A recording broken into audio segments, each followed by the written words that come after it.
علی بھائی، آج کا پہلا سوال ہے، اسی ویک 14 اپریل 2020 کو آپ کے استاد اور ممدوح ڈاکٹر اسرار احمد رحمہ اللہ تعالیٰ کی وفات کو 10 سال مکمل ہوئے، اور اس حوالے سے آپ کی آفیشیل یوٹیوب چینل اور آفیشیل فیس بک پیج سے ان کے جنازے اور دفنانے سے متعلق 28 منٹ دورانیے کی ایک ویڈیو بھی اپلوڈ کی گئی۔ اس ویڈیو کا مقصد کیا تھا، اور ڈاکٹر اسرار احمد رحمہ اللہ تعالیٰ سے متعلق آپ کے کیا ویوز ہیں؟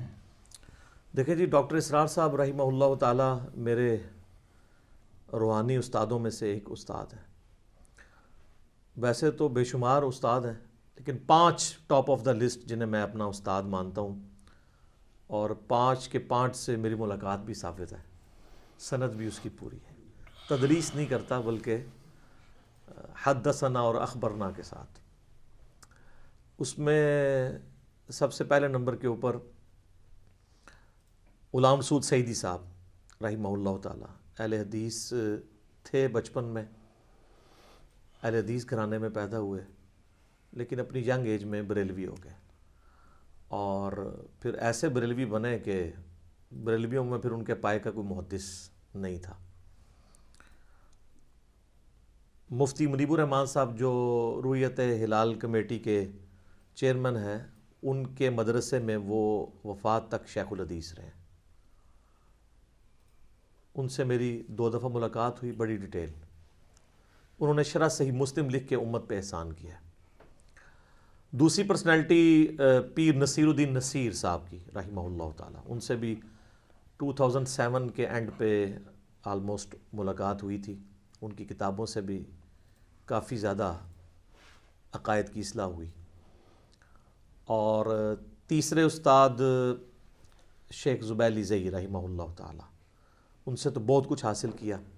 ان سے تو کئی ایک ملاقات، بلکہ ان کی کئی ویڈیوز بھی میں نے ہی ریکارڈ کی ویب کیم کے ذریعے، کوسچن آنسر سیشنز کی۔ چوتھے استاد مولانا اسحاق صاحب رحمہ اللہ تعالیٰ فیصل آباد والے، جن سے میرا ڈیٹیل انٹرویو بھی ریکارڈڈ ہے یوٹیوب کے اوپر۔ ان سے ملاقات تو ایک ہی ہوئی، لیکن ان کے لیکچرز سے کافی زیادہ اکتساب کیا۔ اور 5ویں استاد ڈاکٹر اسرار صاحب رحمہ اللہ تعالیٰ، 14 اپریل 2010 کو ان کی ڈیتھ ہوئی۔ جنازے پہ بھی میں الحمدللہ حاضر تھا۔ حد نگاہ تک جنازہ ہوا، اور اس وقت انہوں نے رینڈملی اس کی ویڈیو بنا لی، اور اس ویڈیو کو اپلوڈ کرنا کوئی خاص مقصد نہیں تھا۔ اس وقت ایک یادگار کے طور پہ انہوں نے رکھ لی۔ وہ تو جب ان کو بعد میں پتہ چلا کہ ڈاکٹر اسرار صاحب کی میت کی زیارت نہیں کروائی گئی تھی عوام الناس کو، وجہ یہ ہے کہ عصر کے بعد آلموسٹ مغرب کے ٹائم بھی ہونے والا ہی تھا، جتنا رش تھا، تو مغرب سے تھوڑی دیر پہلے ہی وہ جنازہ ہوا۔ جنازے کے بعد اگر میت کا چہرہ دکھایا جاتا تو عشاء کے بعد تک بھی لوگ فارغ نہ ہوتے، اتنے لوگ تھے۔ بڑے بڑے علماء بھی شریک تھے، ان میں سے اب کئی لوگ فوت ہو چکے ہیں۔ قاضی حسین احمد صاحب، مولانا سمیع الحق صاحب، یہ وہ لوگ تھے جو پہلی لائن میں تھے، اب بھی دنیا میں نہیں رہے، رحمہم اللہ اجمعین۔ تو انہوں نے زیارت نہیں کروائی، ایمبولینس میں رکھ کے لے گئے دفنانے کے لیے۔ یہ تو بعد میں پھر بات کھلی کہ جی زیارت اس لیے نہیں کروائی گی کہ چہرہ ہی بگڑ گیا تھا۔ پاکستان کے کلچر کے اندر جب تک کوئی بڑی شخصیت زندہ ہوتی ہے نا، تو اس پہ کبھی قادیانی ہونے کا الزام لگائیں گے، کبھی یہود و نصارہ سے فنڈنگ کا الزام لگائیں گے، کبھی الزام لگائیں گے کسی مدرسے سے نہیں پڑھا ہوا، اور مدرسے سے پڑھا ہو تو کہتے ہیں یہ گمراہ ہے، اور اس کے بعد پھر یہ بھی الزام لگا دیتے ہیں کہ جی اس کے مقاصد کچھ اور ہیں، یہ کوئی نیا فرقہ بنانے آیا ہے۔ کبھی کہہ دیں گے اس کا استاد کوئی نہیں ہے، اور اس سے بھی بڑھ جائیں گے تو کہیں گے کہ یہ تو عنقریب دعویٰ نبوت کر دے گا، اور کبھی یہ کہہ دیں گے یہ تو مہدی ہونے کا دعویٰ کر دے گا۔ اچھا، وہ زندگی میں ان سارے فتنوں سے بچ کے جب موت کے منہ میں چلا جاتا ہے تو اب تو وہ یہ نہیں کہہ سکتے۔ حالانکہ ہونا چاہیے کہ اس وقت پھر یہ لوگ کہیں کہ ہم لوگ جھوٹ بولتے تھے، ہمارے سارے علماء کذاب تھے اور جھوٹے تھے جنہوں نے کہا یہ مہدی ہونے کا دعویٰ کرے گا، اور ساروں کے اوپر لعنت پڑی ہے یہ جھوٹ بولنے کی وجہ سے۔ تو بغیر مہدی ہونے کا دعویٰ کیے اور نبوت کا دعویٰ کیے مودودی صاحب بھی چلے گئے دنیا سے، ڈاکٹر اسرار صاحب بھی چلے گئے، تو کم از کم اب اتنی جرت ہونی چاہیے کہ اپنے ان علماء کے اوپر لعنتیں بھیجے جنہوں نے یہ جھوٹ بولے تھے، کیونکہ قرآن میں تو ہے لعنت اللہ علی الکاذبین، جھوٹوں پہ اللہ کی لعنت ہے۔ تو اتنا پھر حوصلہ ہونا چاہیے، بلکہ ان لوگوں کو خود ویڈیو پہ آ کے اپنا رجوع ریکارڈ کروانا چاہیے، یا پھر یہ کہہ دیں کہ ہم رجوع تو نہیں ریکارڈ کروانا چاہتے اور ہم اعلانیہ کہتے ہیں کہ ہم لعنتی لوگ ہیں، ہماری شکلیں پہچان لو، تاکہ آنے والے جو علماء ہیں نا ان کو بھی تم پہچان سکو۔ تو ایسا خیر ہوتا نہیں ہے۔ تو جب وہ فوت ہو جاتا ہے کوئی اس طرح کا بندہ، پھر وہ کہتے ہیں چہرہ بگڑ گیا تھا۔ ایکسیڈنٹ میں مر جائے تو وہ کہتے ہیں جی اللہ کی سزا ملی ہے، ایئر کریش میں مر جائے تو کہتے ہیں سزا ملی ہے، کہ یہ ایک بہانے۔ تو ڈاکٹر اسرار صاحب کی تو نیچرل ڈیتھ ہوئی ہے، چلتے پھرتے اللہ تعالیٰ نے ان کو اٹھایا، کوئی خاص بیمار بھی نہیں ہوئے۔ تو یہ جب بعد میں بات مشہور ہوئی تو پھر ان کے بیٹوں نے کہا کہ وہ تو ویڈیو ہم نے بنائی ہوئی تھی، چڑھانی نہیں تھی کیونکہ شخصیت پرستی نہیں کرنی چاہیے، لیکن اب یہ مجبوری بن گئی ہے۔ ایون شیخ زبیر صاحب کی تو تصویریں کھینچی گئی میت کے اوپر، کیونکہ اہل حدیث کو تو پتہ تھا کہ یہ ہمارے اوپر سب سے پہلا اٹیک یہ ہونا ہے، تو انہوں نے تو اسی وقت ان کی تصویریں کھینچ کے نیٹ پہ چڑھا دی، دفنانے سے بھی پہلے، کہ تاکہ کوئی یہ بہانہ نہ کرے۔ حالانکہ میں کہتا ہوں چہرہ بگڑ بھی جائے یہ کوئی نشانی نہیں ہے۔ اب مجھے بتائیں کہ جو صحابہ کرام طاعون کے مرض میں مرے ہیں تو ان کے جسم پہ پھوڑے نہیں نکلے ہوں گے؟ سعد ابن جو تھے ابو عبیدہ ابن جرح فاتح شام جنگ یرموک میں، ان کی وفات تو طاعون کے مرض میں ہوئی ہے۔ معاذ ابن جبل کی طاعون کے مرض میں ہوئی ہے۔ یزید ابن ابی سفیان کی موت جو ہے وہ طاعون کے مرض میں ہوئی ہے۔ تینوں صحابی ہیں، تو ہم کیا کہیں گے نعوذ باللہ وہ جو ہے وہ ان کے اوپر کوئی عذاب آ گیا تھا؟ ایسا نہیں ہے۔ تو پھر انہوں نے مجبوراً ویڈیو اپلوڈ کی تاکہ لوگ دیکھ لیں جی ہاں جی اب کوئی اور معنی بنانا ہے تو۔ بلکہ مجھے تو یہاں تک یعنی ان کے گھر والوں سے یہ خبر پتہ چلی ڈاکٹر اسرار صاحب کے، کہ ہمیں یہ بڑا فل خطرہ تھا اس بات کا کہ ڈاکٹر صاحب کے چہرہ دکھانے کے دوران ان پہ اٹیک کر کے ان کے جسم کو مسخ کرنے کی بھی کوشش کی جائے گی، کچھ ایسے شر انگیز لوگ بھی اس میں شامل تھے۔ اور یہاں تک نہیں بلکہ وہ کہتے ہیں ہم نے آلموسٹ 2 ہفتے تک ڈاکٹر اسرار صاحب کی قبر پہ 24 گھنٹے پہرا دیا ہے مختلف شفٹوں کے اندر۔ یہ بھی خطرہ تھا کہ انہیں قبر سے نکال کے کوئی نقصان پہنچانے کی کوشش نہ کرے۔ یہ ہے جناب اسلام کا قلعہ پاکستان۔ میں دعوے سے کہتا ہوں کہ آپ اس طرح کے کسی بندے کو یورپ اور امریکہ میں دفنا دینا تو وہاں پہ کوئی سو کالڈ عاشق رسول اور عاشق صحابہ اور عاشق اہل بیت اور عاشق اولیاء نہیں پیدا ہوگا۔ یہ سارے اتنے ہی واڑ آئے نے، جس طرح مزار بھی سارے اتنے ہی آ گئے نا، یہ بھی سارے اتنے ہی آ گئے۔ یہ ہماری گراوٹ کا لیول ہے۔ پر اب 2020 ہے اور اسی ویک کے اندر 14 اپریل 2020 کو 10th اینیورسری آپ سمجھ لیں، اس اعتبار سے ان کو فوت ہو چکے ہیں۔ تو ہم اس موقع پہ یہی کہیں گے کہ انا للہ و انا الیہ راجعون، اللہم اجرنی فی مصیبتی و اخلف لی خیرا منہا۔ اور اللہ سے دعا کریں گے کہ اللہ تعالیٰ ان کے گناہوں سے درگزر فرمائے، اور جو انہوں نے اسلام کے لیے خدمات پیش کی اخلاص کے ساتھ ان نیک کاموں کا انہیں اجر عطا فرمائے، اور صدقہ جاریہ تو ان کا انشاءاللہ ہمیشہ کے لیے ویڈیوز کی فارم میں ہے۔ پرانے بزرگ مرتے تھے تو مر ہی جاتے تھے، اب تو نہ کوئی بزرگ مرتا ہے اور نہ کوئی نا بزرگ مرتا ہے، کیونکہ ویڈیوز میں تو زندہ ہی رہتا ہے اپنی تعلیمات کے اندر۔ مجھے تو آج بھی ڈاکٹر صاحب کے بارے میں پتہ ہی نہیں لگتا کہ وہ فوت ہوئے ہیں یا زندہ ہیں۔ ویڈیو میں دیکھ رہے ہوتے ہیں ان کا آئی کانٹیکٹ، ان کا بولنے کا انداز، ان کی آواز کا اتار چڑھاؤ، ان کے ہاتھوں کے اشارے، وہ تو لگتا ہے سامنے بیٹھ کے آپ دیکھ رہے ہیں۔ تو یہ اس میڈیا کی برکت ہے، اللہ کا شکر ہے۔ تو ہم ان کے لیے دعا گو ہیں، اللہ تعالیٰ ان کے لیے آسانیاں فرمائے آخرت کی زندگی میں، نبی علیہ السلام کا قیامت والے دن جو ہے وہ ساتھ نصیب فرمائے، حوض کوثر پہ مشروب نصیب فرمائے، آپ علیہ السلام کے مبارک جھنڈے تلے جگہ عطا فرمائے، اور جنت الفردوس میں اپنے محبوب صلی اللہ علیہ وآلہ وسلم کا پڑوس عطا فرمائے، اور یہ تمام دعائیں ہم تمام مسلمانوں کے حق میں قبول و منظور فرمائے، آمین ثم آمین۔ اچھا، ڈاکٹر اسرار صاحب سے میرا بے قاعدہ تعارف بچپن سے تھا، کیونکہ ہم کٹر بریلوی خاندان میں پیدا ہوئے، اور جسے وہ کہتے ہیں ٹنا ٹن سنی، کہتے ہیں ٹی ٹی سنی اور پی پی سنی، ایک پلپلا سنی ہوتا ہے، ایک ٹنا ٹن سنی ہوتا ہے. خیر اسی تے ٹنا ٹن بھی پلپلے کر دیتے ہیں اللہ دے فضل نال، علمی دلائل نال. تو وہ ٹن ٹنا سنی خاندان میں، تو بے قاعدہ تعارف تو ہمیں تھا. ہم سے کوئی پوچھتا بھی تھا نا ڈاکٹر اسرار صاحب کے بارے میں، تو ہم کہتے تھے وہ نعوذ باللہ ایک مودودی تھا اور یہ اسی کا ایک گمراہ شاگرد. نہ ان کی شکل دیکھی ہوئی، نہ ان کی کوئی ویڈیو دیکھی ہوئی، نہ کوئی کتاب پڑھی ہوئی، کچھ نہیں پتا، بس صرف سن سنا کے سننی، یعنی ٹنی، پڑھ پڑھا کے سننی نہیں. باقاعدہ تعارف جو ہوا وہ 2007 میں میرا ہوا، 2007 کے اندر. اور میری زندگی میں ہدایت کا سبب بننے والے لوگوں میں ڈاکٹر اسرار صاحب بھی ٹاپ آف دا لسٹ ان 5 لوگوں میں شامل ہیں جن کا میں نے شروع میں تعارف کروایا. غلام سعود سعیدی صاحب، پیر نصیر الدین نصیر صاحب، شیخ زبیر لیزئی صاحب، مولانا اسحاق صاحب اور ڈاکٹر اسرار صاحب. سارے ہی دیکھ لیں دنیا سے جا چکے ہیں، رحمہم اللہ اجمعین، آمین. تو کرنا یہ ہوا اللہ کا کہ مارچ 2007 کی بات ہے، مجھے آفس کے کام کے سلسلے میں کراچی جانا پڑا. اور کراچی سے بھی آگے بلوچستان ہم نے جانا تھا، لیکن رات کا ہمارا سٹے کراچی میں تھا. ارلی ان دا مارننگ ہم نے نکلنا تھا، کیونکہ بلوچستان میں آپ کو پتہ ہے اس وقت ابھی بھی حالات ہیں لیکن اب کافی بہتر ہو چکے ہیں. کافی حالات خراب تھے، تو وہ فجر کے وقت سے بھی پہلے وہ جو ہے وہ کانوائے کو ٹریول کرواتے تھے.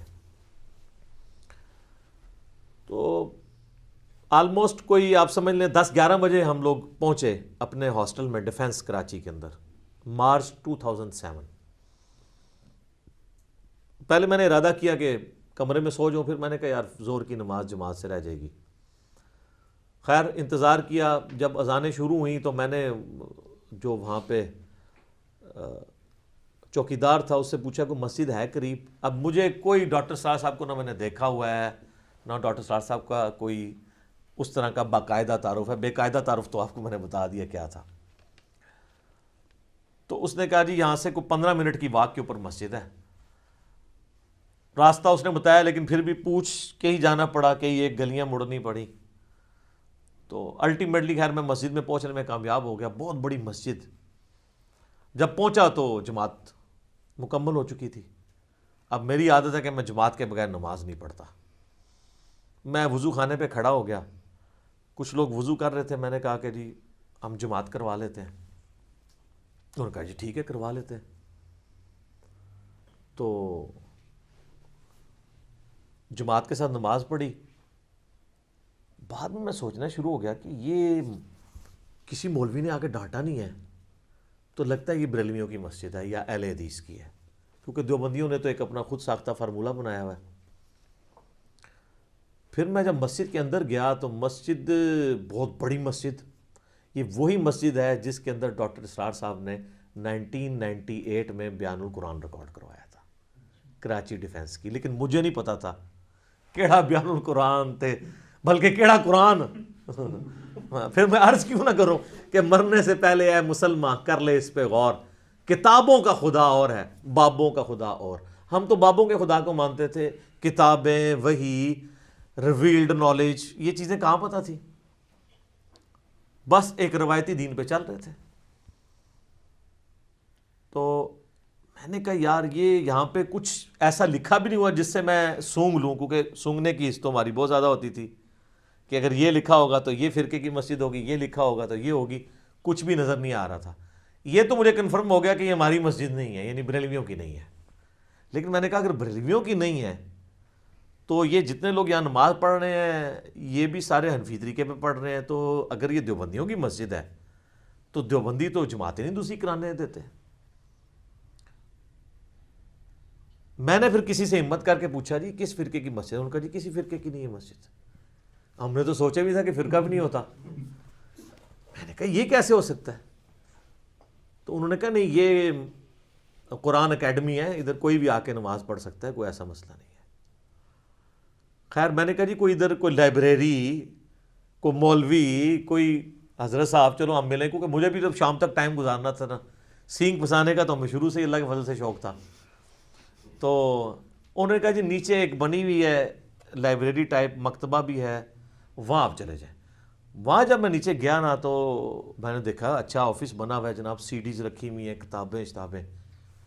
وہ میں نے جب کتاب اٹھائی نا تو ڈاکٹر اسرار صاحب کا نام لکھا۔ اوہ میں نے کہا یہ اس مردود کی مسجد ہے، یہ ظاہر ہم تو اس میں مردود ہی سمجھتے تھے، نعوذ باللہ۔ تو میں نے کہا اچھا یہ ہے وہ۔ خیر میں نے کتابیں دیکھنی شروع کی، پھر سی ڈیز بھی دیکھی، ان دنوں سی ڈیز چلتی تھی۔ وہاں میں نے ایک سی ڈی دیکھی قرآن اور اقبال، ڈاکٹر اقبال کے اقبال ڈے پہ، یعنی 9 نومبر کے دن ڈاکٹر صاحب نے ایک کوئی 40-50 منٹ کی گفتگو کی تھی، وہ یوٹیوب پہ آپ کو مل جائے گی۔ قرآن اور اقبال لکھیں یوٹیوب پہ، ہم نے بھی اپنے آفیشیل چینل سے اسے اپلوڈ کیا ہوا ہے کئی سال پہلے۔ سر وہ سننے والا لیکچر ہے۔ اچھا مجھے تو نہیں پتا تھا کہ ڈاکٹر اقبال کو ڈاکٹر اسرار صاحب اپنا مرشد مانتے ہیں۔ ڈاکٹر اسرار صاحب ہمیشہ یہ کہتے تھے میرے 2 مرشد ہیں، مولانا مودودی اور ڈاکٹر اقبال۔ ہمیں تو نہیں پتا تھا۔ میں نے جو سی ڈی لی نا تو اس نیت سے لی کہ شاید اس میں ڈاکٹر اقبال کے خلاف کچھ بولا ہوگا، تو میں نے کہا میں دیکھتا ہوں یہ اقبال کو کیوں کہہ رہا ہے، کیونکہ اقبال تو ساری جگہ فٹ ہو جاتا ہے، ان کے ہر طرح کے اشعار ہیں، صوفیوں کو بھی فٹ ہو جاتے ہیں، مجاہدین کو بھی فٹ ہو جاتے ہیں، سنی کو بھی فٹ ہو جاتے ہیں، شیعہ کو بھی فٹ ہو جاتے ہیں۔ خیر وہ سی ڈی جب میں نے لگا کے سنی، اس میں ڈاکٹر اسرار صاحب نے ڈاکٹر اقبال کے شعروں کی روشنی میں یہ بتایا کہ مسلمانوں کی پستی کی واحد وجہ قرآن سے دوری ہے۔ جواب شکوہ کا وہ شعر، وہ زمانے میں معزز تھے مسلمان ہو کر اور تم خوار ہوئے تارک قرآن ہو کر، یہ صحیح مسلم میں حدیث ہے سیدنا عمر فاروق رضی اللہ تعالیٰ عنہ وعلیہ السلام سے، کہ نبی علیہ السلام نے فرمایا کہ اللہ تعالیٰ اس کتاب کی وجہ سے قوموں کو عروج دے گا اور اس کتاب کی وجہ سے قوموں کو زوال دے گا۔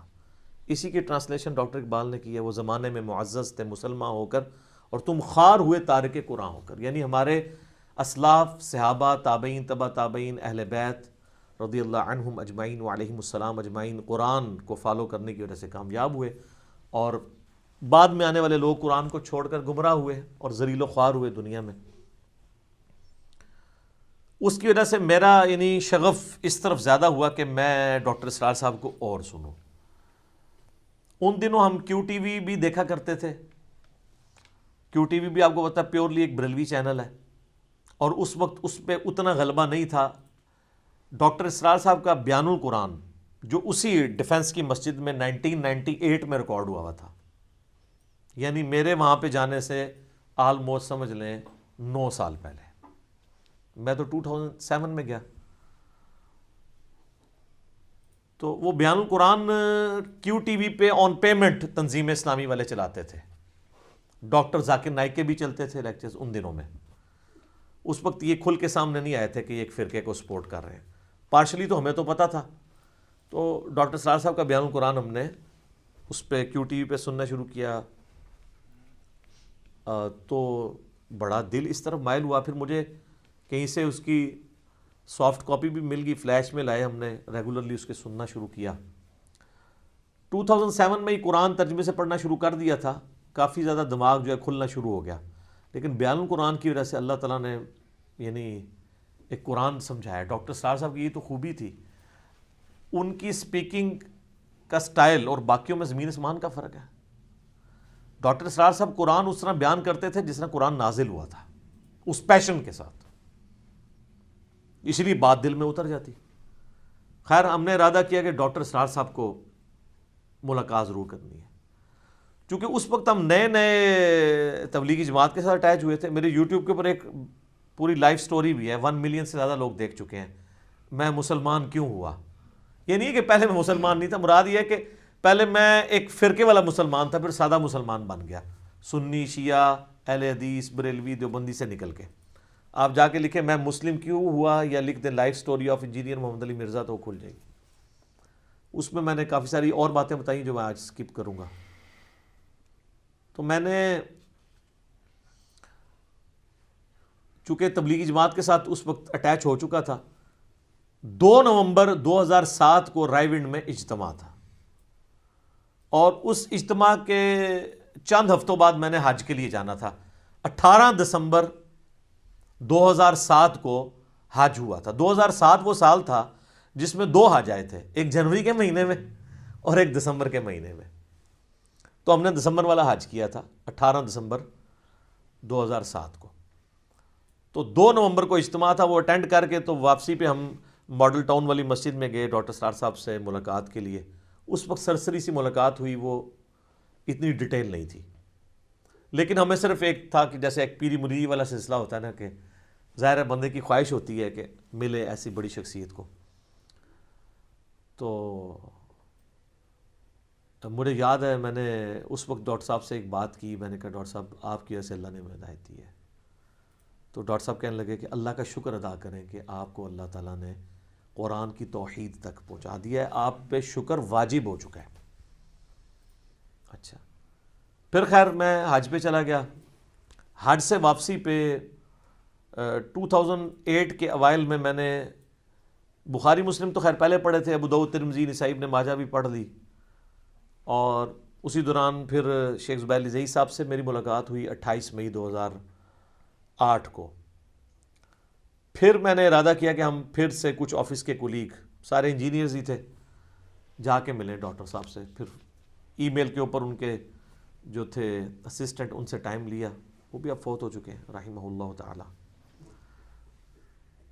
تو بلکہ ابھی آخری دفعہ جب میں غامدی صاحب کو ملنے گیا ہوں تو میں ڈاکٹر اسرار صاحب کے کمرے میں بھی گیا، جہاں جہاں ان سے ملاقات ہوئی تھی وہ ساری جگہ دوبارہ سے دیکھی.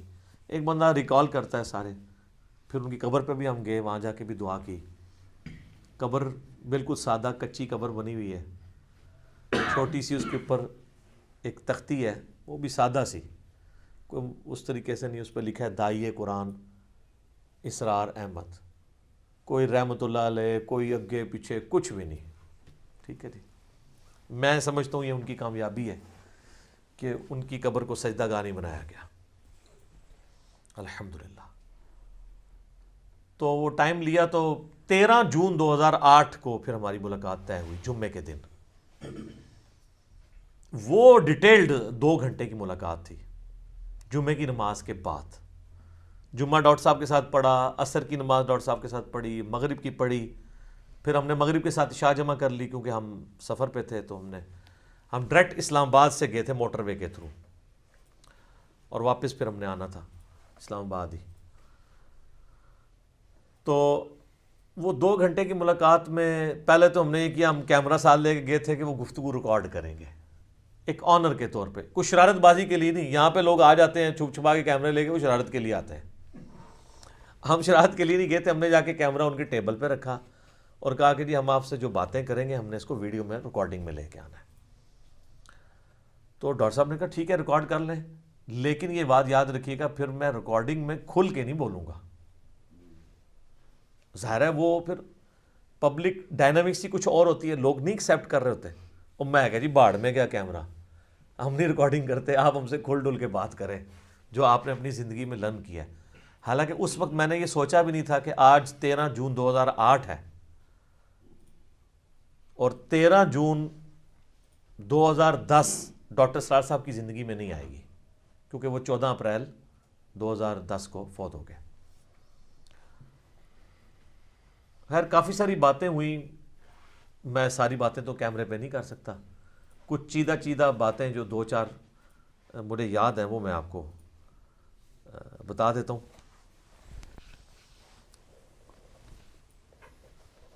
پہلی چیز جو میں نے ان سے عرض کی، میں نے کہا جی آپ اختلافی موضوعات پہ جب بولتے ہیں نا تو یا احادیث کو بیان کرتے ہیں تو کمزوری نظر آتی ہے، اس میں آپ ضعیف روایتیں بھی بیان کر جاتے ہیں، اور اختلافی موضوعات پہ آپ کو بالکل کوئی گریپ نہیں ہے. آپ اشری تھانوی کو بھی رحمۃ اللہ علیہ کہہ رہے ہوتے ہیں، حالانکہ ان سے تو گستاخانہ عبارتیں بھی ثابت ہیں. تو وہ کہتے ہیں مجھے نہیں پتہ. پھر مجھے کہنے لگے بیٹا میں اختلافی موضوعات اور حدیث کی فیلڈ میں امی ہوں.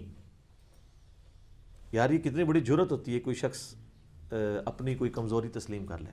اور یہ میرے سامنے نہیں، یہ ایون جب انڈیا کے لیکچرز تھے ان کے ڈاکٹر ذاکر نائک نے بلایا تھا، وہاں پہ بھی ان کو اگر کسی نے پرچی لکھ کے بھیجی ہے نا، کوئی حدیث بیان کی ہے تو وہ پرچی میں سوال آیا نا ہزاروں بندوں کی موجودگی میں، اب پرچی کو پڑھ تو نہیں رہا، اتنی پرچیاں ہیں، وہ پرچی یوں دیکھتے ہیں، اس کے بعد یہاں کوئی ہو تو وہ سائڈ پہ کر دے، پرچی دیکھی انہوں نے، پڑھ بھی دی کہ ڈاکٹر صاحب آپ نے یہ جو حدیث بیان کی ہے اس کو تو شیخ البانی ضعیف کہتے ہیں. تو ان کا جی البانی صاحب تو بہت بڑی شخصیت ہے، حدیث میں کمزور ہوں، میں امی ہوں، ٹھیک ہے اگر میں نے بیان کیا تو اس کو آپ چھوڑ دیجیے گا، باقی میری گفتگو لے لیجیے گا. حالانکہ اس پرچی کے پڑھنے کے وہ پابند نہیں تھے، کسی نے نہیں پڑھی، وہ خود پرچیاں پڑھ رہے تھے. اپنے بارے میں اس طرح کون پرچی پڑھتا ہے سوائے اس کے جس کو اللہ کا خوف ہو. اچھا، پھر میں نے وہی عرض کیا کہ حضور آپ کی وجہ سے اللہ نے ہمیں ہدایت دی. تو کہتے ہیں بیٹا اللہ کا شکر ادا کریں، آپ پہ شکر واجب ہے کہ اللہ نے آپ کو توحید تک پہنچایا. پھر میں نے کہا جی آپ تمام مکاتب فکر میں سے کس مکتب فکر کو، یہ لفظ ہوتا ہے مکتب، ویسے ہم کہتے ہیں مکتبہ فکر، مکتبہ تو کہتے ہیں وہ بک سٹال والی دکان کو، یہ مکتب ہے، مکتب کی کرامت تھی یہ وہ مکتب، اس کی جمع جو ہے وہ مکاتب فکر. تو میں نے کہا آپ کس مکتب فکر کو حق پہ سمجھتے ہیں؟ تو مجھے کہنے لگے جی قرآن و حدیث کی روح سے میں نے تو عقائد اور نظریات میں سب سے بہتر اہل حدیث کو پایا ہے. اچھا، عوام الناس مشہور ہے وہ دیوبندی تھے، حالانکہ سب سے زیادہ پراپوگنڈا دیوبندیوں نے ان کے خلاف کیا. اہل حدیث نے بھی کوئی کسر نہیں اٹھا رکھی. سر کسی فرقے نے حصہ ڈالنے سے پیچھے رہا ہے؟ آپ لوگ سوچتے ہیں یہ میرے بارے میں کرتے ہیں، تو ڈاکٹر اسرار صاحب دیوبندی، اہل حدیث، بریلوی، شیعہ کسی کے شر سے بچے ہیں؟ نہ ان کے علماء کے شر سے بچے ہیں، نہ عوام کی شر سے، لیکن پھر بھی اللہ نے ان کی دعوت پوری دنیا تک پہنچائی ہے اللہ کے فضل سے. تو یہ تو کسی کو نہیں معاف کرتے. آپ جب تک ان کی ملت پہ نہ ہیں یہ آپ سے راضی نہیں ہوں گے. طارق جمیل صاحب نے حدیث متواتر من کنت مولاہ فہذا علی مولاہ بیان کی ہے سنیوں کی کتاب سے، لوگ خلاف ہو گئے کہ اس نے حدیث کیوں بیان کر دی ہے. حالانکہ طارق جمیل صاحب کی جتنی بڑی پرسنالٹی ہے، اتنی بڑی پرسنالٹی ہے کہ وہ تو خود دیوبند اور تبلیغی جماعت سے بھی بڑی پرسنالٹی ہے ان کی. دیوبند چھوٹا رہ گیا ہے، تبلیغی جماعت بھی چھوٹی رہ گئی ہے ان کی شخصیت کے آگے، لیکن نہیں معاف کیا انہوں نے. تو یہ لوگ اللہ معافی دے، ان کی روش یہود و نصارہ والی جو قرآن میں آتا ہے نا، یہ اس وقت تک راضی نہیں ہوں گے جب تک ان کی ملت میں نہ آ جاؤ. خود مجھے طارق جمیل صاحب کہتے ہیں یار دیکھو ان کی حالت یہ ہے کہ 100 باتوں میں ان سے اتفاق کرو، ایک میں اختلاف کرو، وہ 100 کو چھوڑ کے ایک کے اوپر پکڑ کے تو فارغ کر دیتے ہیں بندے کو. تو میں نے کہا تو ہم اس لیے تو یہ نعرہ لگا رہے ہیں کیا کہ نہ میں وہابی، نہ میں بابی، میں ہوں مسلم علمی کتابی. نہ ہم سو کالڈ وہابی ہیں، نہ ہم بابوں کا دفاع کرنے والے بابی، ہم علمی کتابی مسلم. میں نے کہا چھوڑے، دفاع کریں ان کو کون پوچھتا ہے. تو ڈاکٹر اسرار صاحب رحمہ اللہ تعالی نے یہ کہا کہ اہل حدیث بہتر ہے، اور پھر مجھے کہنے لگے لیکن ان میں ایک کمزوری ہے، ان کی ایک آنکھ بند ہے. ایسے مجھے آج تک یاد ہے انہوں نے. اچھا، وہ جو جس طرح آپ مجھے بھی آبزرو کرتے ہیں نا، میں نارمل گفتگو میں بھی اسی طرح بولتا ہوں جیسے تقریر کے انداز میں اب آپ لوگوں سے گفتگو کر رہا ہوں. تو ڈاکٹر اسرار صاحب بھی اس طرح تھے، حالانکہ ہم سامنے 3 لوگ بیٹھے ہوئے تھے، ہاں 3 تھے. تو وہ گفتگو اسی طرح کر رہے تھے جیسے ہزاروں کا مجمع بیٹھا ہے، آواز بھی اسی طرح اونچی، ٹھیک ہے. تو مزہ بھی تبھی آتا ہے، مجھے تو سٹائل اچھا لگتا ہے. اور سر یہ سنت سٹائل ہے، اس کو برا نہ مانے. صحیح مسلم میں 2005 نمبر حدیث ہے انٹرنیشنل نمبرنگ کے مطابق، جو کنٹینیوس نمبرنگ ہے اسلام 360 کی، کہ جابر بن عبداللہ کہتے ہیں، اور یہ حدیث روایت کی ہے امام محمد باقر بن علی بن حسین، یعنی حضرت حسین کے پوتے امام باقر نے انہوں نے روایت کی ہے جابر بن عبداللہ سے، اور امام باقر سے آگے روایت کیا ہے امام جعفر صادق نے کہ نبی علیہ السلام جب بھی کبھی تقریر کرتے تو آپ کی آواز بلند ہو جاتی، آنکھیں سرخ ہو جاتی، اور غصے میں اضافہ ہو جاتا، جیسے کوئی جرنیل اپنی فوج کو تیار کر رہا ہو. یہ نبی علیہ السلام کا سٹائل ہے. اور پھر آپ کہتے ہیں میں اور قیامت اس طرح ساتھ بھیجے گئے جیسے یہ 2 انگلیاں، یعنی اب میرے بعد قیامت ہی آئے گی، کوئی اور پیغمبر نہیں آئے گا. تو یہ ڈاکٹر اسرار صاحب کا سٹائل جو ہے وہ سنت کے مطابق ہے الحمدللہ. کہتے ہیں ان کی ایک آنکھ بند ہے روحانیت والی، یعنی وہ ظواہر کے اوپر زیادہ توجہ دیتے ہیں کہ رفع الیدین اس طرح کرنا ہے تو ہاتھ یہاں باندھنے ہیں. جو دین کی روح ہے، جو اندر تڑپ ہے دین کے حوالے سے، وہ کمزوری وہ ہمیں نظر آتی ہے. آپ دیکھ لیں گے کہ تبلیغی سرگرمیوں میں ایون بریلوی بھی ان کو پیچھے چھوڑ گئے ہیں. دیوبندیوں تو پہلے ہی چھوڑا ہوا تھا، بریلوی بھی پیچھے چھوڑ چکے ہیں. کوئی وہ نہیں ہے تبلیغ والا درد کہ لوگوں کو نمازی بنایا یہ ہے. ہاں اپنے اس فرقے کی پروموشن والا سلسلہ ان کا رہتا ہے, وہ بھی خیر اخلاص کے ساتھ ہے, میں اس کے اوپر کوئی تان نہیں کر رہا, لیکن وہ روحانیت والی چیز کمزوری لیک کرتی ہے. تو میں نے کہا جی آپ مقلد ہیں؟ تو ان کا نہیں, میں تو کوئی مقلد نہیں ہوں, کتاب و سنت کو فالو کرنا چاہیے. تو میں نے کہا آپ نماز رفع الیدین سے پڑھتے ہیں؟ کہتے ہیں کبھی رفع الیدین سے پڑھتا ہوں کبھی بغیر. میں نے کہا کیوں؟ کہتے ہیں کہ چونکہ اکثریت یہاں پہ حنفیوں کی ہے تو میں ان کے دل میں ذرا ان کے تلیف قلب کے لیے کہ میرے قریب ہو جائیں تو میں کبھی کبھار رفع الیدین چھوڑ بھی دیتا ہوں. ویسے آپ ان کی مسجد میں چلے جائیں تو آپ کو لگے گا آپ کسی اہل حدیث مسجد میں گئے. اکثریت رفع الیدین والے ملیں گے اور آمین تو اونچی ہوگی, لیکن کوئی کسی کو نہیں دیکھے گا بغیر آمین والا, اونچی آمین والا آہستہ آمین والے کو نہیں دیکھے گا, آہستہ والا اونچی کو نہیں. یہ انہوں نے ایک پاکستان میں یہ دو ہی ایسی جماعتیں ہیں, ایک جماعت اسلامی اور ایک تنظیم اسلامی, کہ ان کی مسجدوں میں آپ کو یہ تعصب نظر نہیں آئے گا اس حوالے سے. یا پھر اس کے بعد آپ اگر مکتب فکر میں آئیں تو اہل حدیث اور شیعہ کے اندر یہ ٹالرنس ہے, دیوبند بریلوی میں بہت کم ٹالرنس ہے اس حوالے سے. تو کہتے ہیں میں چھوڑ دیتا ہوں. میں نے کہا جی جب آپ خود مان رہے ہیں کہ کتاب و سنت کے قریب اہل حدیث ہیں تو پھر آپ فالو کیا کریں, آپ کیوں حنفیت کو فالو کریں؟ کہتے ہیں میں حنفیت کو نہیں فالو کرتا, امام حنیفہ کی جو فقہی چیزیں ہیں میں ان کی ریگارڈ کرتا ہوں, وہ تو ہم بھی کہتے ہیں کئی معاملات میں ہم ان کو سمجھتے ہیں کہ ان کا پوائنٹ آف ویو بہت اچھا ہے. کہتے ہیں کہ جی میں جو ہوں فقہ حنفی کے بارے میں ایک ہی جملہ بولوں گا, یہ اجمی فقہ ہے. عربی جو ہے نا وہ تو وہاں پہ آپ کو حنفی نہیں نظر آئیں گے, کیونکہ وہ لوگ عربی ہیں, وہ ڈائریکٹ کتابیں پڑھ لیتے ہیں. یہ ڈاکٹر سرار صاحب کے الفاظ ہیں کہ فقہ حنفی اجمی ہے, یعنی یہ جہل اندھی جنہوں نے قرآن حدیث نہیں پڑھیا. خیر اب ڈاکٹر صاحب زندہ ہوتے تو ہم کہتے ہیں کہ آپ دیکھیں آپ کے جانے کے بعد ہماری اس پلیٹ فارم کی برکت سے کتنی بہار آئی ہوئی ہے, یہاں بھی عربیت ہو گئی ہے ماشاءاللہ, اجمیت ختم ہونی شروع ہوگی یہاں کی الحمدللہ. تو یہ مجھے اس حوالے سے کچھ باتیں ان کی یاد تھیں. باقی میں نے 3 نمازیں ان کے ساتھ پڑھی ہیں, میرے ساتھ تو انہوں نے نماز رفع الیدین سے ہی پڑھی, کرسی پہ بیٹھ کے, رائٹ کارنر پہ وہ بیٹھا کرتے تھے مسجد کے. تو میں نے ساتھ جمعے کی نماز, اس کے بعد عصر کی بھی, مغرب کی بھی پڑھی. تو تقلید کا تو اب کوئی سوال ہی نہیں رہ گیا. پھر میں نے کہا جی اہل حدیثوں نے آپ کے خلاف کافی زیادہ ایک مواد اکٹھا کیا ہے. جب ہم کہتے ہیں ڈاکٹر سرار صاحب توحید کا کام کر رہے ہیں تو وہ آپ کی توحید کو ماننے کے لیے تیار نہیں, وہ کہتے ہیں وہ تو وحدت الوجود ہی ہے. تو میں نے کہا آپ نے وہ جو منتخب نصاب کے اندر سورۃ الحدید کی تفسیر میں کچھ الفاظ ایسے استعمال کیے ہیں جس میں شائبہ ہوتا ہے.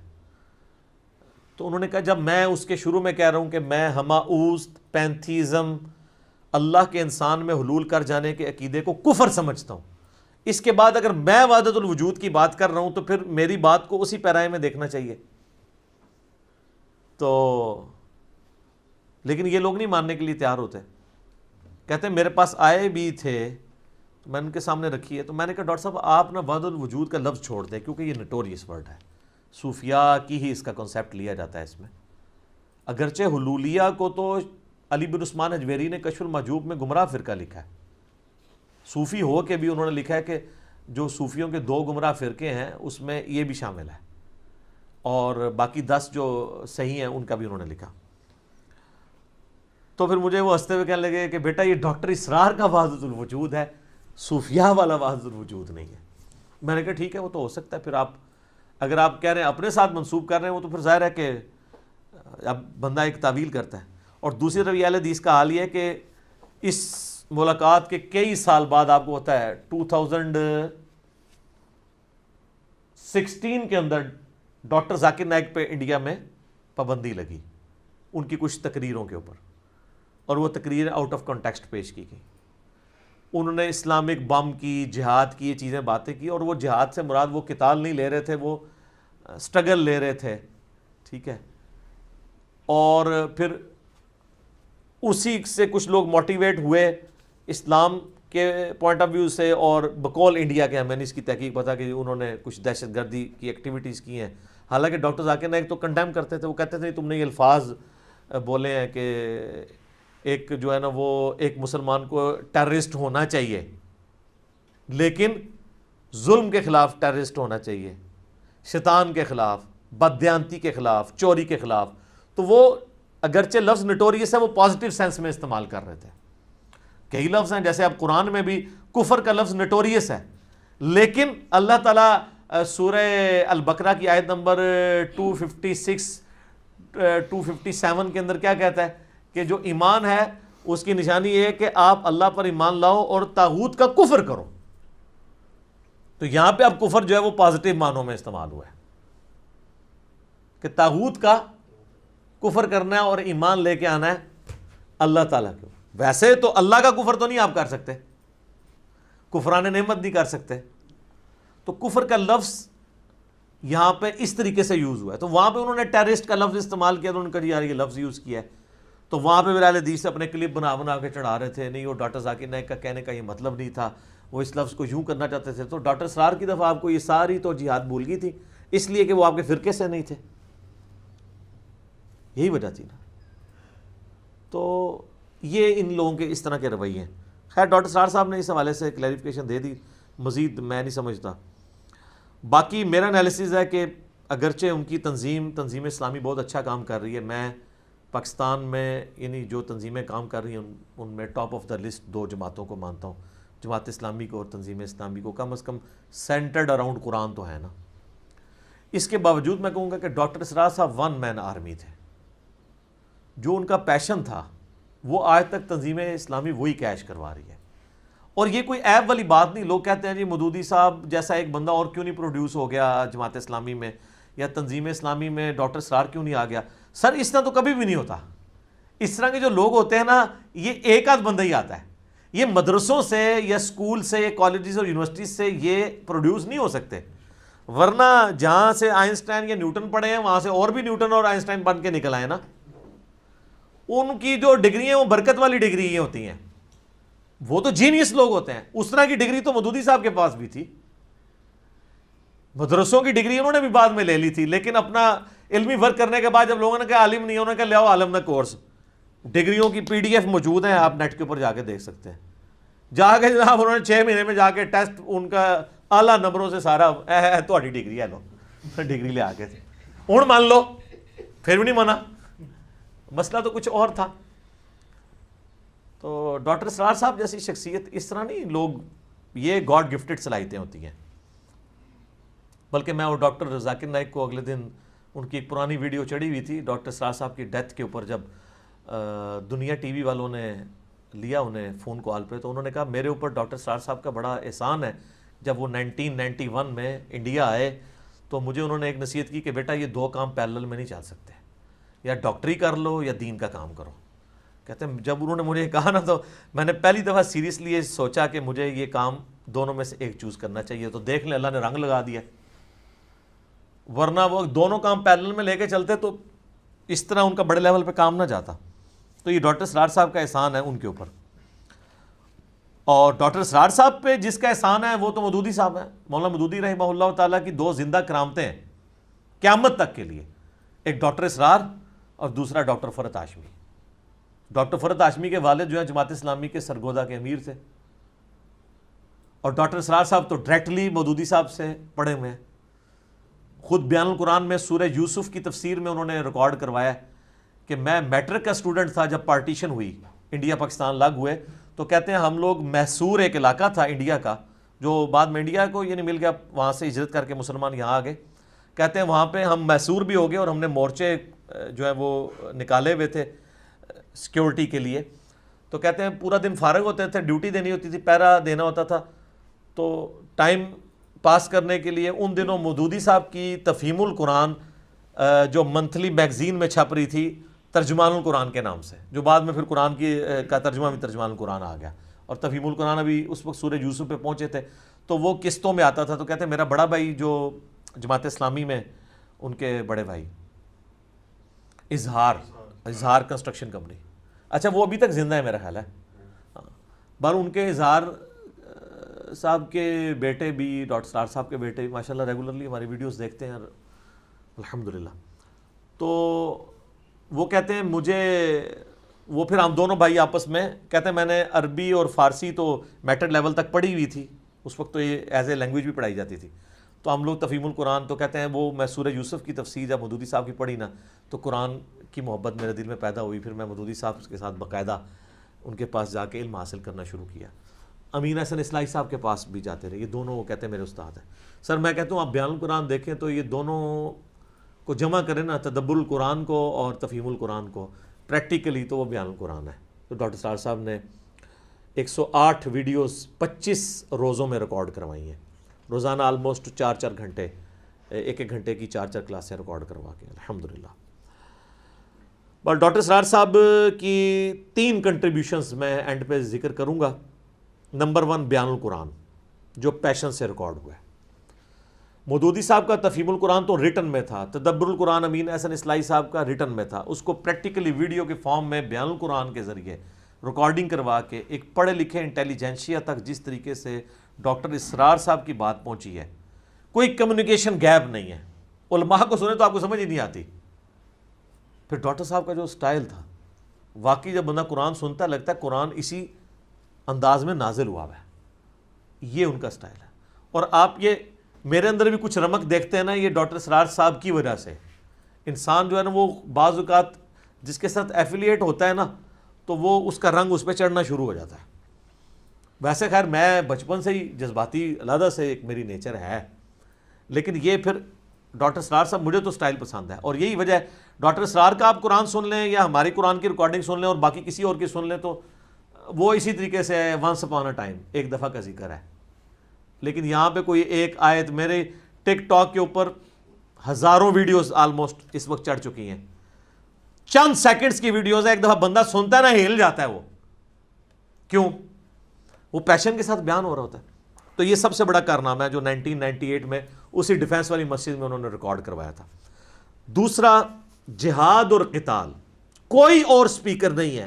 مودودی صاحب نے تو الجہاد فی الاسلام لکھی اس زمانے میں جب سارے کے سارے مولوی انگریزوں کے زیر اثر جہاد سے بھاگ رہے اور منہ چھپاتے پھر رہے تھے اور کہتے تھے اسلام تو امن سے پھیلا ہے۔ یار رومن اور پرشین امپائر جو ہیں وہ یرموک اور قادسیہ میں طارق بی صاحب کی آڈیو ریکارڈنگ لگا کے گرائی گئی ہیں یا تلوار کے زور پہ؟ یہ تو نا آپ جھوٹ بولیں صرف انگریزوں کے ڈر کی وجہ سے۔ اس وقت مودودی صاحب نے الجہاد فی الاسلام لکھی اور ڈاکٹر اقبال زندہ تھے، انہوں نے جب وہ کتاب پڑھی انہوں نے کہا یہ مستقبل کا مسلمانوں کا تھنک ٹینک یہ بندہ ہے۔ حالانکہ اس وقت مودودی صاحب کی ہارڈلی عمر 22-23 سال تھی۔ بعد کا مودودی تو پھر کتنا بڑا مودودی ہوگا۔ تو اس چیز کو بیان القرآن میں جہاد اور قتال کے اسلام کا سمم بونم ہے، ہائیسٹ گڈ ایمینول کانٹ کی فلسفی میں یہ قتال ہے۔ یہ پیشن اگر دیکھا نا ہم نے سپیکرز میں تو صرف ڈاکٹر اسرار صاحب ہے، باقی لوگ تو یہ بات کرنا ہی چھوڑ گئے ہیں۔ کوئی بھی نہیں ڈرتے ہوئے بات ہی نہیں کرتا کہ کوئی آ کے جو ہے وہ نامعلوم افراد ہی اٹھا کے نہ لے جائیں جہاد اور قتال پہ بات، کیونکہ اس وقت پریکٹیکلی دہشت گرد تنظیموں کی وجہ سے جہاد بدنام بھی تو ہوا ہے، لیکن اس کا قطعاً یہ رزلٹ نہیں نکلنا چاہیے کہ آپ جہاد اور قتال پہ بات کرنا ہی چھوڑ دیں، کہ اوریجنل جہاد بھی، جہاد تو اسلام کا سمم بونم ہے جناب، اس کے بغیر تو یہ اسلام کی ریڑھ کی ہڈی ہے۔ تو یہ ڈاکٹر اسرار صاحب کو میں کریڈٹ دیتا ہوں۔ اور ڈاکٹر اسرار صاحب کے اپنے نظریات آپ نے اگر دیکھنے ہوں، ان کی زندگی کا پیشن دیکھنا ہو تو ایک دن جیو کے ساتھ سہیل وڑائٹ صاحب نے ریکارڈنگ کی تھی 2003-2004 کے اندر، وہ یوٹیوب پہ رکھی ہے۔ یوٹیوب پہ تو 2009 میں اپلوڈ ہوئی، اکتوبر میں، ریکارڈنگ وہ پہلے کی ہو چکی تھی۔ وہ کمال ہے، وہ 22 منٹ کی ہے ٹوٹل ریکارڈنگ، کیونکہ اشتہار کے بغیر انہوں نے اپلوڈ کی ہوئی ہے مختلف لوگوں نے۔ آپ لکھیں ایک دن جیو کے ساتھ ڈاکٹر اسرار، کمال، آپ کو مزہ آئے گا وہ دیکھ کے۔ اور جس طرح انہوں نے انٹرویو کیا پلس ڈاکٹر اسرار صاحب کی سادگی، وہی 60s کا فرنیچر، قرآن کالج کا چھوٹا سا کمرہ جس میں میاں بیوی زندگی گزار رہے ہیں۔ یعنی اگر وہ کہتے تھے نا کہ علماء دنیا کے کتے نہ بنے، تو واقعی ڈاکٹر اسرار صاحب نے اپنی لائف سے ثابت کیا کہ انہوں نے دنیا کو 3 طلاقیں دی ہوئی تھی، اور 4 تکبیریں بلکہ 5 تکبیریں بھی صحیح مسلم میں ثابت ہیں، وہ پڑھ کے دفنایا ہوا تھا۔ تو جو قرآن کا اسٹوڈنٹ ہے ظاہر ہے وہ دنیا پرستی کی مذمت، قرآن میں عقیدہ توحید کے بعد سب سے زیادہ جس چیز کو ایمفسائز کیا گیا نا وہ دنیا کی محبت ہے، کہ اس سے بچ جاؤ۔ یہ قرآن کا مرضی ٹاپک ہے، توحید اور دنیا کی مذمت، اور دنیا کی محبت کو کنڈیم کیا گیا. تو وہ آپ انٹرویو دیکھیں. اور تیسری میں سمجھتا ہوں ڈاکٹر اسرار صاحب کی جو کنٹریبیوشن ہے وہ نظام خلافت کے اوپر بات کرنا ہے. اور میں سمجھتا ہوں کہ ڈاکٹر اسرار صاحب نے امت کو امام مہدی کے لیے آپ سمجھ لیں ایک گراؤنڈ پرووائڈ کی ہے. وہ تو اپنی زندگی میں بھی کہتے تھے مجھے تو نہیں پتہ میری زندگی میں انقلاب آنا ہے نہیں آنا کب آئے گا، لیکن کم از کم اس کی تیاری کریں. خلافت اعلیٰ منہاج النبوہ کے حوالے سے جو امام محمد مہدی علیہ السلام کے بارے میں اہل سنت اہل تشیع دونوں کے ہاں روایتیں موجود ہیں. اہل سنت کے ہاں سنن ابی داؤد میں، مسند احمد میں، اور بلکہ مشکات میں بھی وہ کمبائنڈ فارم میں حدیثیں مل جائیں گی کہ قیامت سے پہلے میری اولاد میں، فاطمہ کی اولاد میں ایک شخص پیدا ہوگا، میرے نام پہ اس کا نام ہوگا جو پوری دنیا کو انصاف سے بھر دے گا.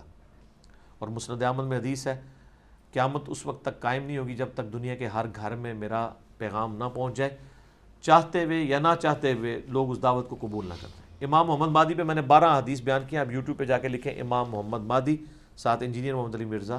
یعنی یہ نہیں ہے کہ میں نے مہدی ہونے کا دعویٰ کیا ہے، یعنی میں نے امام مہدی کے اوپر 12 حدیثیں بیان کی ہیں. تو وہ آپ دیکھ سکتے ہیں. تو یہ مہدی کے حوالے سے، اسی طریقے سے اینڈ آف ٹائم کے حوالے سے، اور انٹرنیشنل پالیٹکس یہود و نصارہ کی قیامت کے قریب کیا کیا حالات ہوں گے، اس حوالے سے جو ڈاکٹر اسرار صاحب کی گرپ تھی نا کسی اور کی نہیں تھی. اور یقین کریں آج یہ کورونا اور یہ ساری 5G سازش اور فلاں فلاں یہ جو چیزیں نا، آج ڈاکٹر اسرار صاحب کی کمی محسوس ہو رہی ہے. ان کا ویژن تھا. اسرائیل، امریکہ، انڈیا، یہ کیا کیا سازشیں پاکستان کے مسلمانوں کے خلاف کر رہے ہیں، ان چیزوں کو وہ بڑی دلیری کے ساتھ ہائی لائٹ کرتے تھے. اور اپنے حکمرانوں سے بھی نہیں وہ ڈرتے تھے. 2 بڑے ڈکٹیٹر کا زمانہ انہوں نے پایا ہے، ضیاء الحق کا اور مشرف کا، اور انہوں نے بڑی زور لگایا کہ ان کو اپنی کابینہ میں شامل کیے. ضیاء الحق کے ساتھ شامل ہوئے، کچھ دنوں بعد چھوڑ دیا. انہوں نے کہا میں منافقت نہیں کر سکتا. اس طریقے سے مشرف نے ان کو بلایا تھا تو جب یہ طالبان والا اٹیک والا امریکہ کے آگے لیٹ گیا تھا نا 2001 کے اندر، تو ڈاکٹر اسرار صاحب نے کھری کھری اسی وقت سنا دی تھی. دلیر آدمی تھا، وہ کوئی پرواہ نہیں تھی کسی چیز کی. تو یہ ان کی دلیری تھی. میں سمجھتا ہوں یہ ان کا ایک بہت بڑی کنٹریبیوشن ہے. باقی ان کے خلاف جو اہل تشیع نے ایک ہنگامہ کھڑا کیا، ایک مسئلہ ان سے ایسا ہوا، آپ اس کو کہہ لیں کہ اس جاہل عوام کے اعتبار سے تو مس ہینڈل ہوا. اہل سنت کے ہاں تو وہ روایتیں پائی جاتی ہیں، آپ ان کی صحت کے اوپر بحث کر سکتے ہیں، 2 رائے ہیں سیدنا علی کے حوالے سے، لیکن اس کی بنیاد پہ ان کو ناسبی کہنا معاذ اللہ. مولا علی کے لیے جتنی ان کی محبت تھی، ان کی تو کتاب ہے مسیل عیسیٰ، سیدنا علی کی شان میں ان کا ایک لیکچر ہے جو ریٹن فارم میں آیا ہے. اور تسبیح فاطمہ والی بخاری مسلم کی حدیث جب بھی وہ بیان کرتے تھے ان کی آنکھوں میں آنسو آ جاتے تھے. تو ان کی محبت تھی سیدنا علی کے ساتھ. بلکہ انہوں نے 2005 میں جو کتاب لکھی پاکستان میں نظام خلافت کیا، کیوں اور کیسے، اس میں انہوں نے واضح لکھا کہ معاویہ ابن ابی سفیان نے جو حضرت علی کے خلاف جنگ کی ہے، یہ تو ایک خاندانی اور قبائلی تعصب کا نتیجہ تھا، بنو امیہ اور بنو ہاشم کا. اس سے بڑی وہ کیا بات کریں. ابھی تازہ ان کی ایک ویڈیو اپلوڈ ہوئی ہے عمر بن عبدالعزیز کے بارے میں کہ وہ اسلام کے پہلے مجدد کیوں ہیں. اس میں انہوں نے آل امیہ کے پھٹے اکھاڑ کے رکھ دیے کہ انہوں نے کیا کیا بگاڑ پیدا کیا تھا جو عمر بن عبدالعزیز نے آ کے دور کیا ہے. اور بتایا کہ بھی خلافت 30 سال ہے، حضرت حسن کے وہ 5 مہینے 6 مہینے ملا کے وہ پورے ہوتے ہیں. تو میں نہیں سمجھتا کہ اس کے بعد کوئی شخص کہ ان کے اندر کوئی ایسی چیز تھی. باقی کچھ کمزوریاں تھیں، اور وہ جب انہوں نے میرے سامنے کہا کہ حدیث کی فیلڈ میں میں کمزور ہوں، تو میں نے دیکھ لیں پھر وہ کمزوریاں دور کر کے ریکارڈ کروا دی ہیں. یوٹیوب پہ میرے 3 کلپ ہیں، رپلائی ٹو ڈاکٹر اسرار احمد اور حضرت معاویہ، رپلائی ٹو ڈاکٹر اسرار احمد آن عبداللہ ابن سبا، اور رپلائی ٹو ڈاکٹر اسرار احمد آن حضرت معاویہ کاتب وحی. یہ 3 ہیں. تو میں نے حدیثوں کی روشنی میں جو ان سے مس ہینڈل ہوئے تھے مسئلے میں نے بیان کر دیے. انہوں نے کہہ دیا تھا کہ مولا علی نے کہا کہ یہ جو قرآن میں سورۃ الحجر کی آیت ہے کہ اہل ایمان قیامت والے دن اللہ تعالیٰ ان کے دلوں سے کدورت نکال دے گا اور وہ آمنے سامنے جو ہے وہ تختوں پہ بیٹھے ہوں گے. تو یہ حضرت علی نے کہا یہ میرے اور معاویہ کے بارے میں. تو میں نے کہا تو معاویہ کا تو نام ہی نہیں ہے اس میں. یہ تو انہوں نے کہا تھا کہ میرے عثمان، طلحہ اور زبیر کے بارے میں، اور مستدرک للحاکم میں ہے، سنن نسائی الکبریٰ کے اندر ہے اور کتابوں کے اندر، میرے کربلا والے ریسرچ پیپر میں ہے۔ کربلا ہر جگہ آ جاتی، کیا کریں، وہ کربلا والا ریسرچ پیپر آپ ڈاؤن لوڈ کر لیجئے گا، یہ اردو میں بھی ہے، عربی میں بھی، اور انگلش میں بھی ہے، اور ہندی میں بھی۔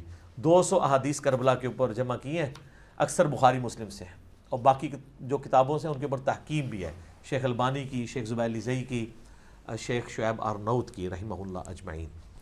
تو یہ فریلی آپ ڈاؤن لوڈ کریں ahlsunnatpak.com سے۔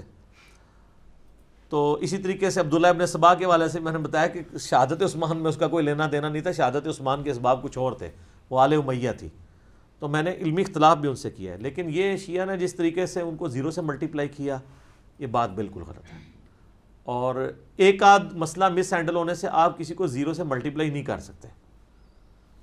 اوورآل اس کے کریکٹر میں چیزیں دیکھنی چاہیے کہ کیا ہے، تو پھر ایک آدھ بات کے اوپر ٹالریٹ ہو سکتا ہے، اور پھر جب وہ بندہ کہہ بھی رہا ہو کہ مجھے اس حوالے سے کمزوری ہے، بدنیت ہو تو وہ کبھی بھی نہ اس طرح کی باتیں، یعنی اہل سنت میں بڑی جرت ہے، یا مودودی صاحب نے جرت کی ہے میر شام کے بارے میں بولنے کی، یا ڈاکٹر اسرار صاحب نے، باقی لوگ تو جرت نہیں کرتے ہیں، تو یہ جرت ہی میرے خیال کافی ہے۔ غامدی صاحب نے بھی آگے اب جرت کی ہے، وہ بھی ایک سلیم صافی صاحب کا بلاؤ انہوں نے پروگرام ریکارڈ کرایا تو ہم نے پھر وہ اس کے اوپر ویڈیو ریکارڈ کروا دی تھی۔ تو یہ جناب ڈاکٹر اسرار صاحب کا میں نے 10 سال بعد ان کو جو کچھ میری یادداشت میں تھی چیزیں، کچھ میں نے پوائنٹس لکھ لیے تھے کہ میرے سے کوئی اوور لک نہ ہو جائے، باقی میں نے جو لکھا تھا اس سے کم از کم 2-3 گنا زیادہ ہی بیان کر دیا، کیونکہ جو باتیں ذہن میں آئی ہیں۔ آخر میں ان کے لیے دعا کریں گے کہ اللہ تعالیٰ ان کی غلطیوں سے درگزر فرمائے، انہیں نیک کاموں کا اجر عطا فرمائے، اور ان کی علمی کاوشوں کو قیامت تک کے لیے ان کے لیے صدقہ جاریہ بنائے، اور ان کے جو لواحقین ہیں ان کو پورے صبر و استقامت کے ساتھ ان کے مشن کو آگے لے کے چلنے کی توفیق عطا فرمائے۔ ٹھیک ہوگا جی، آمین ثم آمین۔